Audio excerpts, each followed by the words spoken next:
ada beberapa orang yang tidak paham dengan kata berbunga-bunga gitu yang kita cantumkan di picture. Berarti itu juga nanti kata berbunga itu dijelaskan juga di bagian bodinya ya Pak? Atau Makanya, iya makanya upayakan gitu ya, upayakan tidak gitu ya. Selain lebay, selain berlebihan, apalagi kalau sampai hiperbol. Tahu ya hiperbol ya, lebih-lebih. Gitu. Nah, upayakan jangan gitu loh. Kalaupun misalnya kamu kamu tulis misalnya tadi ya, wajahmu cantik seperti kualam. Nah, itu tidak tidak harus dikasih penjelasan, tapi penjelasannya tidak harus dalam bentuk terjemahan berbunga-bunga apa kualam itu apa sih, nggak harus begitu gitu ya. Tapi dibuat kata penjelas atau kalimat penjelas yang menunjukkan maksud dari eh, penggunaan kalimat kamu yang sebelumnya. Wajahmu cantik seperti bulan itu gimana sih maksudnya gitu. Nah kira-kira kayak gitu. Jadi nggak, kalau untuk yang kata berbunga-bunga itu kalau kamu khawatir orang nggak paham, ya kamu menjelaskannya dengan kalimat yang mirip, ya. Maksud kalimat mirip yang mampu menjelaskan apa maksud dari poalam. Cantik seperti poalam seperti apa. Gitu. Artinya tidak harus menggunakan penjelasan terjemahan ya atau dalam kurung gitu loh. Jadi misalnya wajahmu cantik seperti poalam, sumringah apa dan menyejukkan misalnya. Nah itu kan menunjukkan bahwa cantik yang dimaksud itu seperti itu, sumringah dan menyejukkan misalnya gitu loh. Paham? paham Pak? Oke, ada lagi? Ada lagi yang mau bertanya? Oke, sekarang kita masuk yang ketiga, fakta. Nah, fakta adalah syarat utama dari sebuah feature. Kenapa? Karena feature adalah karya jurnalistik. Ya, sehingga semua ditulis harus berdasarkan kenyataan yang dilakukan, dilihat, didengar, dan dirasakan penulis. Gitu ya. Artinya bahwa yang ditulis itu betul-betul hasil rekaman dari indera, gitu ya. Maksudnya itu kenyataan, gitu. Eh, yang kamu lakukan, yang kamu lihat, yang kamu dengar, dan yang kamu rasa, gitu ya. Orang-orang, peristiwa, pendapat, dan tempat yang ada dalam tulisan haruslah ada dan nyata, gitu ya. Jadi jangan rekaan, jangan hayalan, gitu. Harus benar-benar ada dan nyata. Kalau ke peristiwa ya berarti terjadi kan gitu ya. Kalau orang itu, kalau orang-orang tuh harus ada orangnya, betul-betul ada, bukan hayalan. Kalau peristiwanya betul-betul terjadi, gitu ya. Kalau pendapat itu betul-betul yang diomongin, gitu. Tempat itu ya sama ya, harus ada tempatnya, gitu. Nah, jadi eh, penulisannya karena dia tetap harus nyata, ya penulisannya itulah yang dilakukan dengan cara menarik, gitu loh.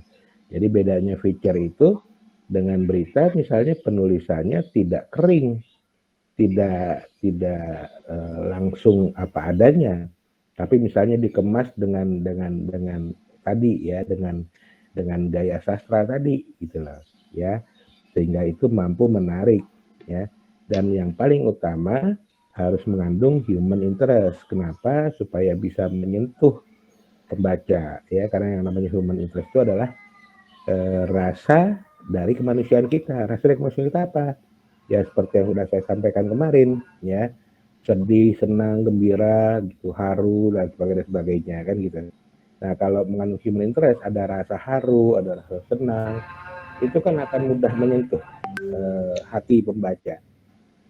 Kenapa? Ya tadi karena rasa itu ada di hati. Jadi kalau kita gunakan human interest, maka otomatis dia akan menyentuh hati pembaca. Kalau sudah menyentuh hati, pasti menarik gitu loh. Pasti kita akan penasaran, kepo untuk tahu selanjutnya, tahu sampai tuntas gitu loh tulisan itu. Gitu ya, kira-kira paham sampai sini? Paham Pak? Oke, ada yang mau bertanya soal fakta ini? Ada? Ya. Ini saya sengaja pelan-pelan supaya kamu benar-benar paham nih dan kamu ingat, tidak harus dihafal ya. Tapi kalau kamu paham, ya kamu akan ingat dengan sendirinya 8 unsur, ini baru tiga ya. Nanti ada 8, itu kamu akan ingat dengan sendirinya karena kamu paham, bukan karena hafalan. Karena kalau kamu ingatnya berdasarkan hafalan, nanti kalau saya kasih contoh yang melenceng sedikit dari tulisan ini, dari hafalan kamu, ya kamu akan bingung jawabnya. Tapi kalau kamu paham, ya apapun yang saya tuliskan, kalau emang kamu paham, ya kamu akan ingat gitu. Jelas ya sampai sini? Jelas, Kak. Ya. Sekarang kita masuk ke kreatif ya, unsur yang keempat. Maksudnya adalah menggunakan tema, angle itu sudut pandang, ya, fokus yang tidak biasa atau unik, ya, dari yang umum digunakan penulis lain pada peristiwa atau pendapat yang dapat diambil untuk dituliskan. Jadi kayak kemarin saya kasih contoh kecelakaan gitu ya.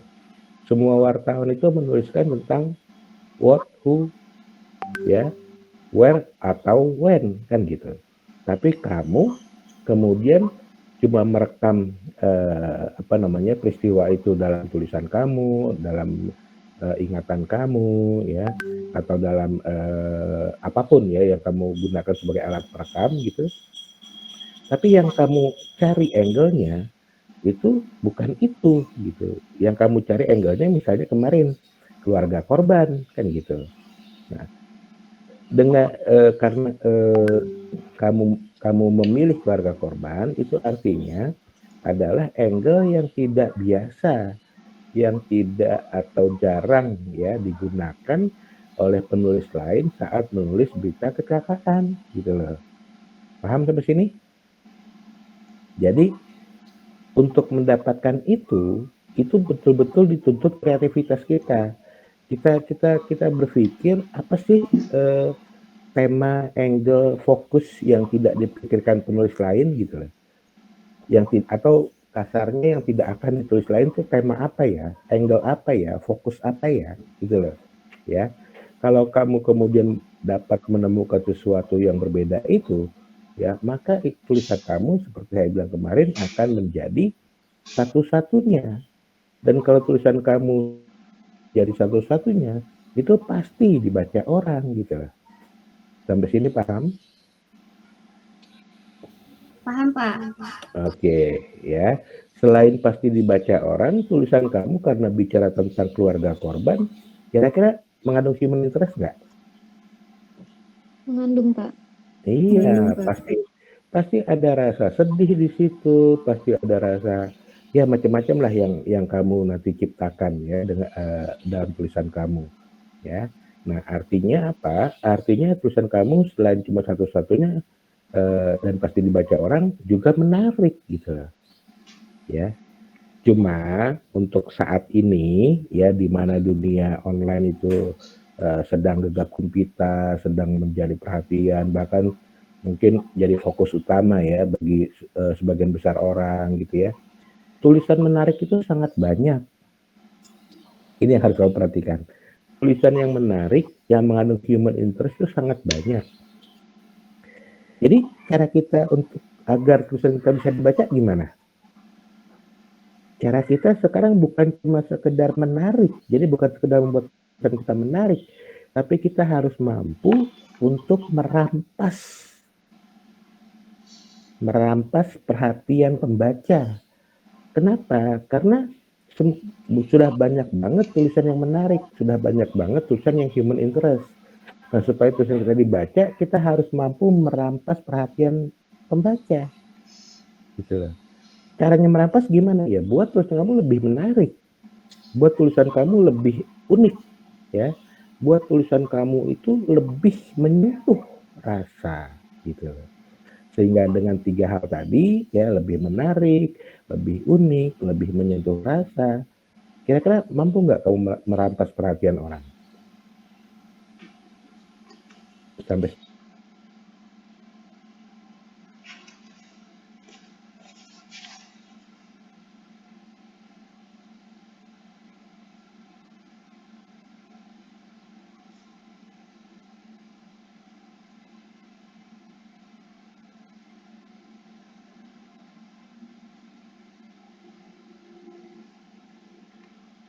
Terus Bukan udah berita loh. iya, Jangan penulisan Pak maksudnya. ya. Iya. Terus Nah, terus kita udah ngebuat nih sesuai kayak unik, kemudian udah menyentuh rasa nih.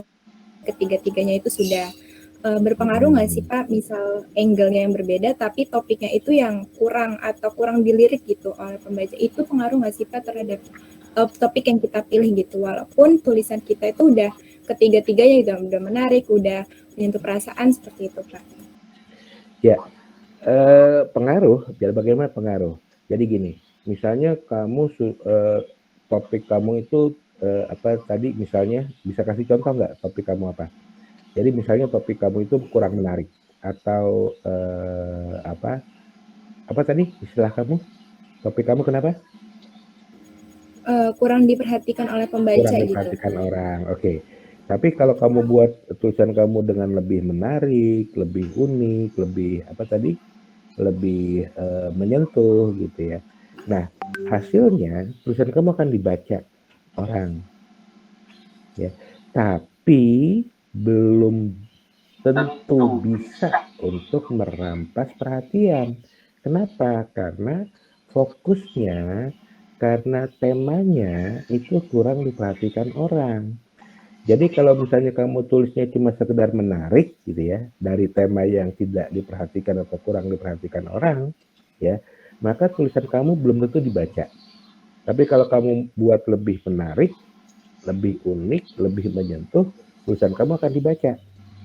Tapi belum sanggup untuk merampas perhatian. Paham? Maka upayakan cari tema juga yang diperhatikan orang. Bahkan kalau bisa yang disukai orang gitu loh. Supaya tulisan kamu betul-betul mampu merampas perhatian pembaca. Paham ya? Jadi semuanya itu harus imbang. Kalau salah satu faktor aja nggak muncul, maka paling tulisan kamu akan dibaca. It's okay. Tapi belum mampu untuk merampas perhatian sehingga orang yang misalnya yang tadinya lagi membaca yang lain, ya ketika tulisan kamu masuk, itu tulisan kamu langsung dibaca. Tulisan yang sedang dibaca tadi ditinggal, gitu loh. Itu yang maksudnya merampas perhatian. Gini, ketika kamu buka online, kamu sering nggak tiba-tiba muncul judul dari sebuah tulisan yang muncul tiba-tiba gitu? Pernah? Ya pernah Pak, ada. Nah, ya. Nah, kalau kemudian judul kamu sudah menarik, kan orang akan saya pernah sih beberapa kali misalnya judulnya itu menarik, maka yang saya sedang baca saya tinggal, saya klik yang itu. Kan kebuka tuh, ya. Ketika kebuka saya baca, artinya apa? Tulisan itu ternyata ya sanggup merampas perhatian saya yang sedang baca yang lain gitu loh. Nyari gini online itu judulnya menarik tapi isinya tidak sama dengan judul kan gitu ya. Artinya kita tertipu gitu ya, ternyata di isinya di tubuhnya itu nggak ada tuh yang dimuat di judulnya kan gitu. Ya itu juga jangan gitu ya. Karena jujur kalau saya merasa tertipu gitu, ya saya udah klik karena judulnya menarik tapi kemudian ternyata isinya tidak mengandung judul yang menarik tadi, maka saya lihat medianya apa gitu dan saya kapok buka itu gitu. Ya, ini saya, kamu nggak perlu ikutin. Tapi artinya apa? Saya sudah kecewa karena saya merasa dibohongi, karena saya merasa ditipu gitu. Saya kecewa. Jadi sekali dia dapetin, sekali dia mampu merampas perhatian saya, tapi berikutnya enggak, karena saya kapok gitu loh. Artinya apa? Ya jangan sampai kemudian kamu membuat judul itu berbeda dengan tubuh tulisannya gitu loh. Artinya apa yang ada di judul ya harus ada juga di tulisannya gitu loh. Kira-kira gitu ya.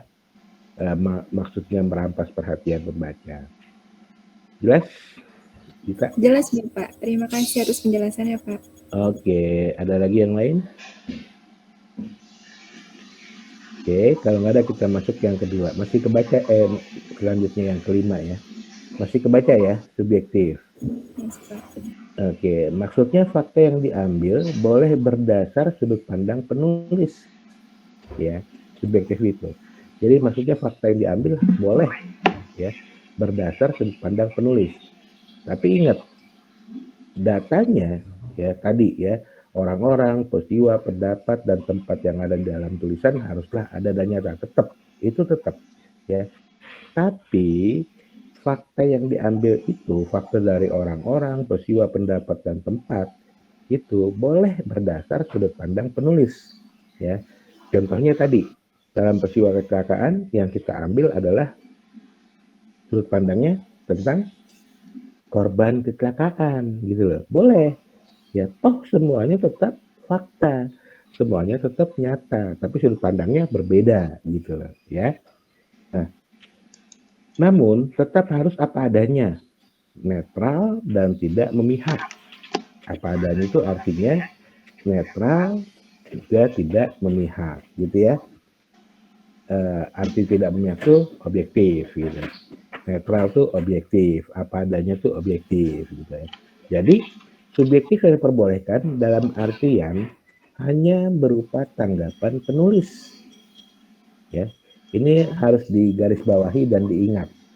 Subjektif yang diperbolehkan dalam artian hanya berupa tanggapan penulis atas fakta yang terjadi.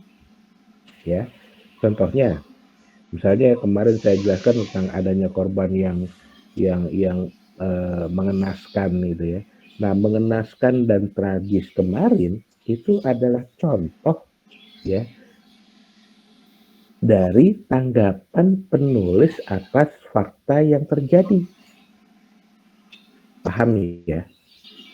Jadi tragis itu bukannya pendapat, tapi itu hanya tanggapan untuk mengemas ya kondisi yang parah seperti kemarin itu ya. Maka saya tuliskan cuma dengan kata tragis atau mengenaskan gitu ya. Sementara berita karena dia harus apa adanya, maka dia harus menuliskan kondisi korban yang seperti apa adanya. Usus terburai, kepala terpisah, DST gitu ya. Kalau berita harusnya seperti itu gitu loh. Ya. Tapi kalau feature boleh cuma menuliskan tragis atau mengenaskan atau menyedihkan boleh aja atau apalagi yang lain boleh aja gitu loh.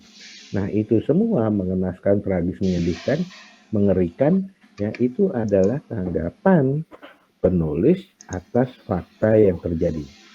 Sampai sini jelas ya? Jelas ya? Oke. Jadi ya, yang kedua adalah subjektif diperbolehkan adalah hasil olahan rasa. Apa maksudnya? Tadi ya, mengenaskan itu olahan rasa kita bukan? Menyedihkan itu olahan rasa kita bukan? Atas kondisi korban yang parah tadi. Itu olahan rasa bukan? Halo. Iya, Pak. Maksudnya Olahan adalah Iya, Pak. ya. Jadi maksudnya adalah itu rasa yang muncul di dalam diri kita sebagai penulis ya, yang kemudian kita tuliskan untuk merangkum kondisi korban yang parah itu gitu loh ya. Atau olahan mana tadi? Atau olahan pikiran gitu loh. Ya, saya bilang tragis karena menurut pikiran saya itu benar-benar tragis. Tragis tahu ya?